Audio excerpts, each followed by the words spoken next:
Shalom.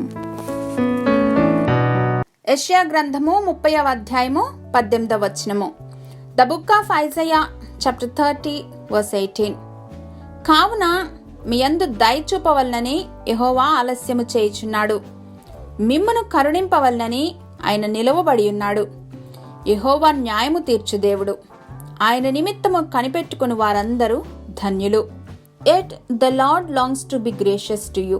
Therefore, he will raise up to show you compassion, for the Lord is a God of justice. Blessed are all who wait for him. The Lord will wait, that he may be gracious to you. ఇది కొంత ఆశ్చర్యం కలిగించేదిగా లేదు?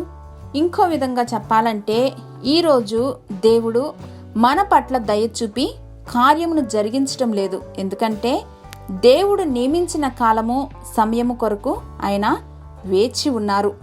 ఈ క్రమంలో మనం అనుభవిస్తున్న విపత్కర పరిస్థితులు, బాధ, చెరసాల అనుభవాలన్నీ కూడా like an instruction or teachings to prepare us for the future. Hallelujah. కన్నీరే అన్నపానీయాలుగా ఉన్న దినాలు, నలగగొట్టపడుచున్నటువంటి దినాలన్నీ కూడా రెట్టింపు ఘనతకు మనలను ఆశీర్వదించటానికే.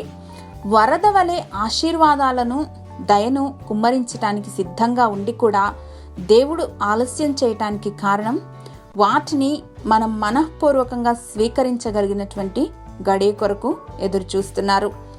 మన సృష్టికర్త, రక్షకుడైనటువంటి దేవుడు వాకిట నిలువబడి మన కొరకు వేచి ఉన్నారు. తలుపు తీసిన ఎడల మన జీవితాలు నిత్యాశీర్వాదములతో నింపబడతాయి. The holy one waits for you. Hallelujah.